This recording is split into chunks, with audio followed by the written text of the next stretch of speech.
Cheppy's having her breakfast. What a beautiful morning, huh? It's like 20 degrees out. I've tried to make this video because it's just been on my mind a little bit about animal quality as we head into the fall. And I've made it like twice, and both times I ended up just being really critical to no purpose. So I'm going to try to be a little more positive.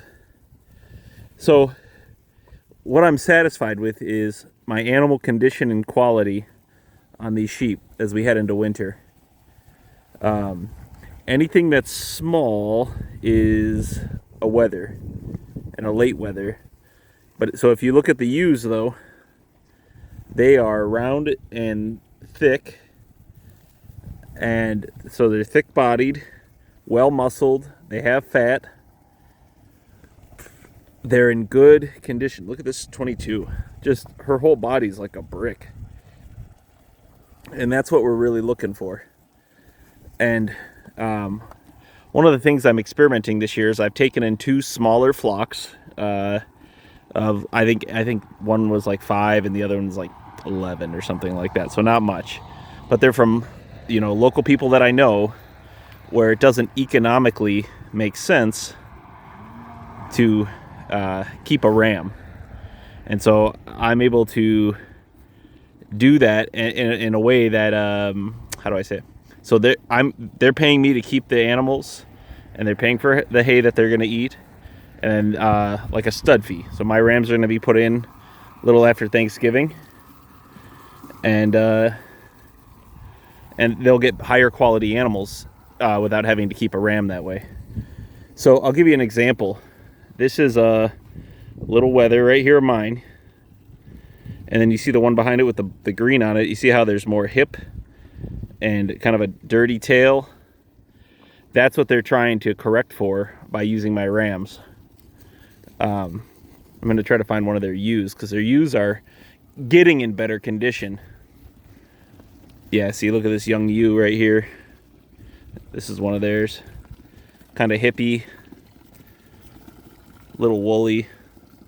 It's nothing I would, it's not a bad sheep, but it's something I would keep as a way to express, future resiliency in the flock. Yeah, look at this young ewe right here. Goodness. So that's really what I'm looking at, is my animal condition.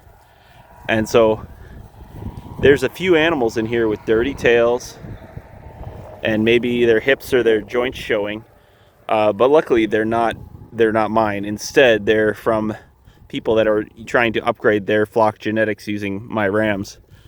And so look at that one. She's a little like thin this way. She's not as deep chested, and deep the rear end's not as thick as I'd like, but she's in great shape. That brown one there, that's a brown one that I'm a little happier with there. So this is a new ewe that came out of my ram from one of those flocks last year. And you can see just the difference between this with the spotted tail. Look at her. And she's the same age as this one with the orange tag. That's just scrawny and not the way that we want them.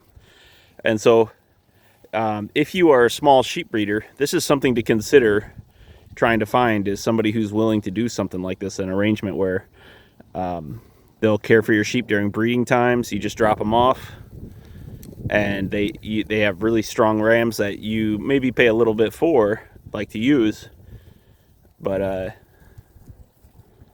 yeah, then you don't have to have the expense of keeping a ram all year round for a half dozen sheep or something like that.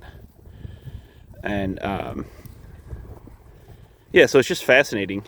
Same flock, this one and this one. I think this is this one. I can't tell anymore. I lost it.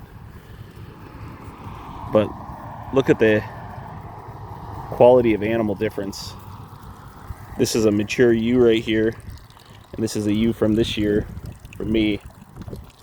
And you can see the hips right here, see the shoulder blades right here, and it's just not enough. They're gonna have trouble breeding, and they're gonna have trouble carrying that through. Isn't that something? So Anyway, check your animals. Like this is a little ewe lamb, this dark brown one, and this is something I would cull. If she's this runty this time of the year, it's nothing. You know, it'll taste fine, but that's an animal who isn't going to pay you back. This little brown one right here.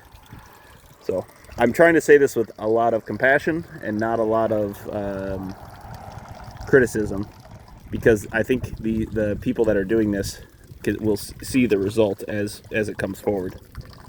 Yeah, here's another one that's just, this is not something I would sell as breeding stock right here. It's like this small and a little mangy.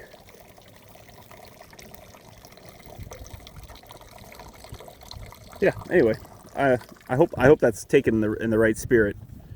I do this with my flock because I get duds and I get runts every year. I think anybody who keeps sheep knows that they're not all going to be A+s, and you just have to be disciplined enough to maintain the fidelity of your flock.